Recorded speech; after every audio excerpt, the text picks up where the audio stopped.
বগুড়ার দইয়ের পর শাহজাদপুরের দই অনেক ভালো লাগছে। শাহজাদপুরের মিষ্টি ভালো লাগছে। শাহজাদপুরে মাছ মানে খেলাম আমরা, খুব সুস্বাদু মাছ। মাছও অনেক ভালো লাগছে, নদীর মাছ। আসসালামু আলাইকুম প্রিয় দেশবাসী, বিশেষ করে আমাদের শাহজাদপুরের জনগণ। আমাদের শাহজাদপুরে কিন্তু অবস্থান করছেন দেশের জনপ্রিয় একজন অভিনেতা। আমাদের বয়সী যারা রয়েছেন, আমরা কিন্তু ছোটবেলা থেকে যার অভিনয় দেখে বড় হয়েছি, যার অভিনয়ে মুগ্ধ হয়েছি, এবং ছোটবেলায় কিন্তু আতঙ্কিত থাকতাম তার ভয়ে। আমাদের সেই প্রিয় ডন ভাই কিন্তু আমাদের শাহজাদপুরে এসেছে। কেমন আছেন ভাই? অনেক ভালো হচ্ছে ইনশাল্লাহ। আপনি শাহজাদপুরে কবে এসেছেন? আজকে আসলাম first। আচ্ছা, শাহজাদপুরে এসে কেমন লাগছে? অনেক ভালো লাগছে, কারণ এর আগে অনেকবার আসছিলাম, 2-3 বার আসছিলাম। প্রগতি ক্লাবে একবার আসছিলাম, তারপরে বিগত সময় আরও আসছিলাম 2-3 বার, কিন্তু সেভাবে ঘোরা হয়নি। এবার আসছি ওই যে কাবুলদের এখানে, তারপর ফারুকের এখানে। ফারুকের অফিসই বোধ হয় এটা, হ্যাঁ। জি, জি। ফারুকের এখানে আসছি, দেখা করার জন্য আসছি। আচ্ছা, আপনি তো বেশ কয়েক দফা শাহজাদপুরে এসেছেন। তো শাহজাদপুর সম্পর্কে তো আপনার বেশ কিছু ধারণা থাকার মনে হয় আছে। তো শাহজাদপুরে কি কি মানে বিখ্যাত, এটা কি আপনি জানেন? বিখ্যাত তো এখানে আসছিলাম যে আমরা যখন আসি তখন তার বাইরে ঘোরার সুযোগ হয় না কিংবা সময় হয় না।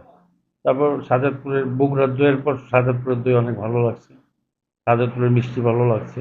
শাহজাদপুরে মাছ খেলাম আমরা, খুব সুস্বাদু মাছ। নদীর মাছও মাছ। অনেক ভালো লাগছে, নদীর মাছ।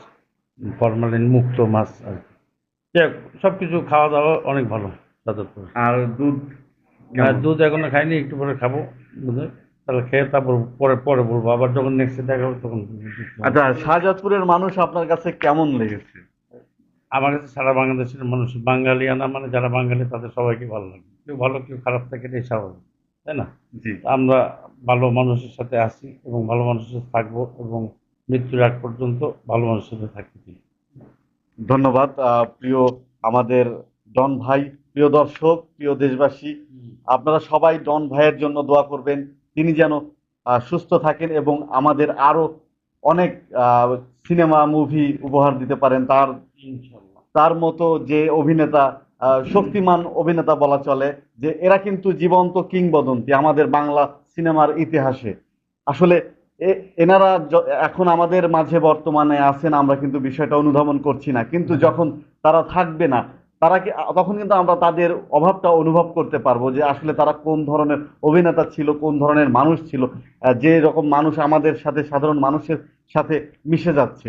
তো আপনারা সবাই তার জন্য দোয়া করবেন, তিনি যেন সুস্থ থাকেন। নট অনলি তিনি, তার পরিবার সহ তিনি যেন ভালোভাবে থাকেন এবং আরো ভালো ভালো সিনেমা উপহার দিতে পারেন। ধন্যবাদ ভাই। এবং শাহজাদপুরবাসী সবাই ভালো থাকবেন, ভালো কাজের সাথে থাকবেন, ভালো কাজের পাশে থাকবেন, নিজে ভালো থাকবেন, আপনার পাশের লোককে ভালো রাখবেন। Thank you very much. ধন্যবাদ সবাইকে। আসসালামু আলাইকুম।